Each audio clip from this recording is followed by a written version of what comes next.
బంగారం వెండి అమ్మకాలలో తరతరాల నమ్మకానికి నాణ్యతకు పెట్టింది పేరు శ్రీ ధనలక్ష్మి జ్యువెలరీ. శ్రీ దాడిశెట్టి నరసయ్య గారి ఆశయాలే పునాదిగా వారి మనవడు దాడిశెట్టి నరసయ్య సన్ ఆఫ్ విష్ణు చక్రంచే తుడిలో మొట్టమొదటి BAS hall mark mega AC showroom ప్రారంభం. అందమైన చేత అందుబాటు ధరలు అందరూ మెచ్చే అందరికీ నచ్చే ఎన్నో వెరైటీలతో మీకు ఆహ్వానం పలుకుతోంది Shri Dhanalakshmi jewellery, main road Tuni.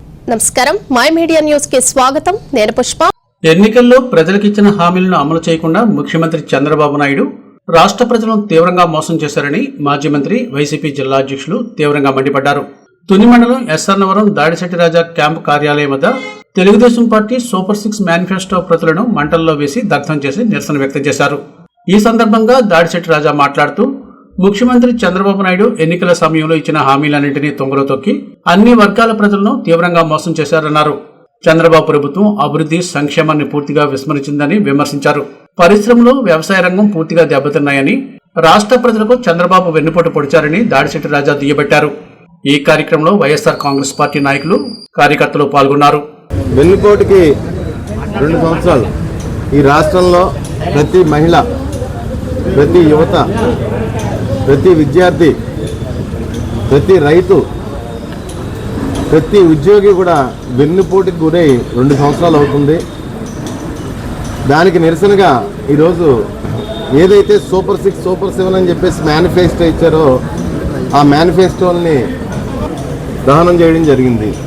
మరి ఏదైతే చంద్రబాబు నాయుడు గారు సంక్షేమం కానీ, అభివృద్ధి కానీ జగన్మోహన్ రెడ్డి గారి మీద రెట్టింపు చేస్తానని చెప్పేసి మాట ఇవ్వడం జరిగింది. ఈ రాష్ట్ర ప్రజలందరికీ కూడా ముఖ్యంగా మహిళలను మభ్యపెట్టడం జరిగింది. మరి ఈ రాష్ట్రంలో పరిశ్రమలు కానీ, వ్యాపారాలు కానీ, వ్యవసాయం కానీ ఈ 2 సంవత్సరాల్లో కుంటుపడిపోయిన పరిస్థితి.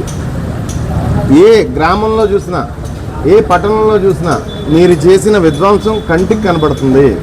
ఈ తెలుగుదేశం పార్టీ వచ్చిన 2 సంవత్సరాల్లో మీరు చేసే విధ్వంసం ఏ గ్రామంలో చూసినా, ఏ పట్టణంలో చూసినా కంటికి కనపడుతుంది. ఇవేమీ ప్రజలకి తెలియకూడదు, మభ్యపెట్టే విధంగా మరి చూస్తున్నాం. మరి ఏ రకంగా నాయకులు ప్రజల్ని తప్పుదోవ పట్టించడానికి, టాపిక్ డైవర్ట్ చేయడానికి ఎన్ని రకాల ప్రయత్నాలు చేస్తున్నారు. రాష్ట్రంలో టీచర్ ఉద్యోగాలు విద్యార్థులకు పరీక్ష రాసిన విద్యార్థులు పూర్తిగా మోసపోయామని చెప్పేసి గొగ్గోలు పెడుతుంటే, సాక్ష్యాధారాలతో సహా జీవోలు ఎదుర్కొంటా పెట్టి మరీ ప్రతిపక్ష నాయకుడి దగ్గర మాట్లాడుతుంటే, మరి ఈరోజు రాష్ట్రంలో మంత్రులు కానీ ఏమని మాట్లాడుతున్నారు? ముఖ్యంగా ఉప ముఖ్యమంత్రి ఈ రాష్ట్రంలో జరిగిన అన్యాయాల మీద ప్రశ్నించట్లేదు.